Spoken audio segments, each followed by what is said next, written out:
Hello champions, welcome back biology booster with Priyanka ma'am. आज हम नया टॉपिक लेने वाले हैं फूड प्रिजर्वेशंस।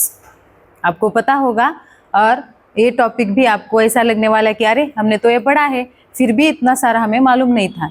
तो बच्चों शुरू करते हैं।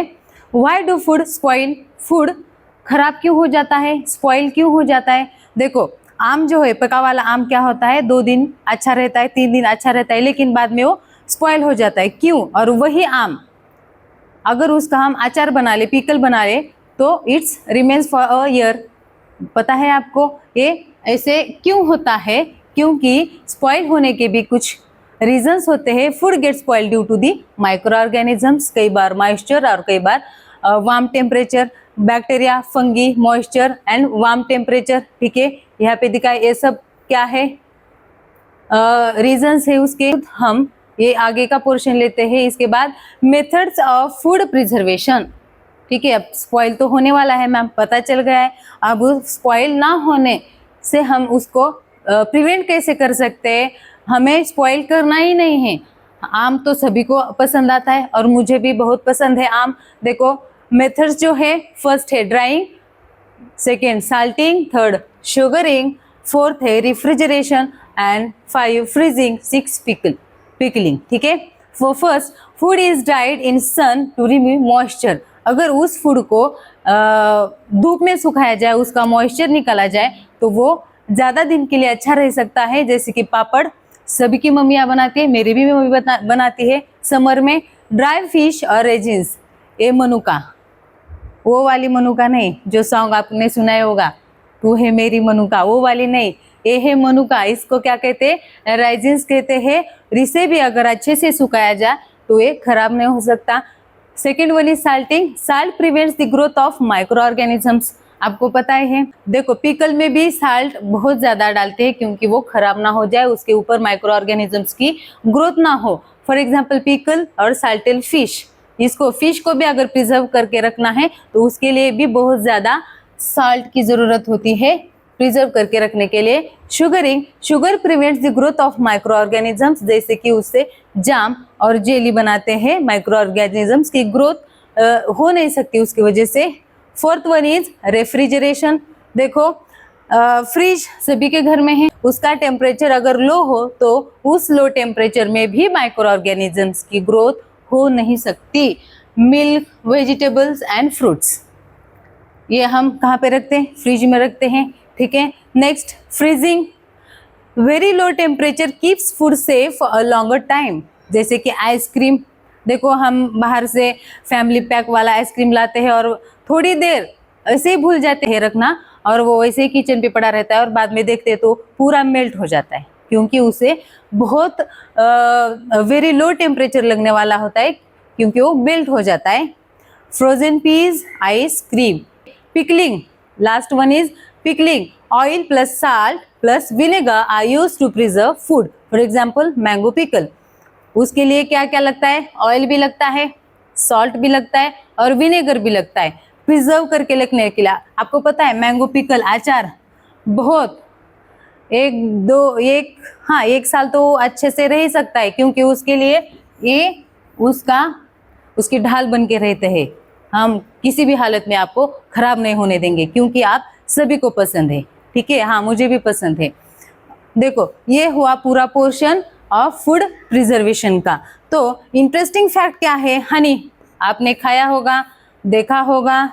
ठीक है, Honey can remain edible for very long time because micro organisms can not grow easily in it. Honey भी हम खा सकते हैं, प्रिजर्व करके रख सकते हैं। इसके ऊपर कौन से वाले क्वेश्चंस आते हैं, मतलब स्कूल एग्जाम कैसा क्वेश्चंस डालती है? होमी भाभा को क्या पसंद है, और एनएसओ, एनएसटीएससी, सिल्वर जोन के लिए इस टॉपिक के ऊपर क्वेश्चंस कैसे घुमा फिरा के पूछते हैं, ये मैंने लिया है। देखो school exam, what is food preservation? Simple, food preservation क्या है? Name any 4 methods of food preservation. आपने एग्जाम अगर स्कूल में दी होगी तो ये क्वेश्चंस में भी आपको उस एग्जाम पेपर में आए होंगे। 4 मेथड्स लिखने प्रिजर्वेशन के। सेकेंड क्वेश्चन वो है स्कूल एग्जाम का। Doctor Homi Bhabha, why is salt added to pickle? Pickle बनाने के लिए क्यों उसके ऊपर साल्ट ऐड किया जाता है, क्यों, वाई क्वेश्चंस पूछा है इसमें। आपको पता है salt prevents the growth of micro organism, इसलिए उसको सॉल्ट की जरूरत होती है। Salt prevents the growth of micro organism, इसी कारण पिकल के लिए साल्ट बहुत जरूरी होता है। NSO क्या पूछता है, why does refrigeration slows food spoiling but not stop it completely. देखो रेफ्रिजरेशन क्या होता है कि उस माइक्रो ऑर्गेनिजम्स की ग्रोथ वो कम कर देता है। फ्रिज में वो फ्रूट्स ला लिए, पापा ने फ्रूट्स लाए और मम्मी ने फ्रिज में रखे, वो खाने का याद ही नहीं, लेकिन वो भी वेट करता है कब आएंगे बच्चे लोग, कब निकालेंगे, कब खाएंगे, वो वेट करता है फ्रिज। लेकिन हम क्या करते हैं, भूल जाते हैं और बाद में हमें पता चलता है कि अरे यार इसमें ये था और वो खराब भी हो गया। ठीक है, क्योंकि cold temperature slow the growth of micro organisms. Cold temperature जो होता है, ठंडा टेम्परेचर, माइक्रो ऑर्गेनिजम्स की ग्रोथ क्या करता है, स्लो करता है, इसलिए वो धीरे धीरे खराब हो जाता है। NSTC क्या पूछता है, why are dried vegetables lighter than fresh vegetables. बोलो, dried vegetables lighter than the fresh vegetables, क्योंकि water is remove during the drying. जो फ्रेश वेजिटेबल्स होते हैं ना, वो हेवियर होते हैं टू द कंपेयर जो ड्राई किए वाले लाइटर होते हैं, क्योंकि उससे वाटर निकल जाता है। तो silver zone assertion, drying food last longer, reason microorganisms need water to grow. देखो जो हमने ड्राइड किए वाले फूड है वो लॉन्ग टाइम तक चलते हैं, इसका रीजन बताया है कि microorganisms need water to grow. Yes, microorganisms को ग्रो करने के लिए मॉइस्ट लगता है इन्वायरमेंट, और ये तभी ग्रो कर पाते हैं। ये क्वेश्चन सिल्वर जोन के हैं। और आपके लिए बच्चों होमवर्क है, लास्ट आपके लिए होमवर्क है, लिख के लीजिएगा आपके नोट में। क्या है homework, observe your kitchen, right 5 preserved foods and mention the preservation methods used. आपके किचन के 5 प्रिजर्व फूड मेंशन करने हैं और प्रिजर्वेशन मेथड्स भी लिखने हैं। ये आपका आज का होमवर्क है। इस स्लाइड्स के ऊपर आपको यहाँ पे मेमोरी ट्रिक भी दी हुई है। ये आपको ये देखो DSS RFP, ये भी कॉपी करके लीजिएगा।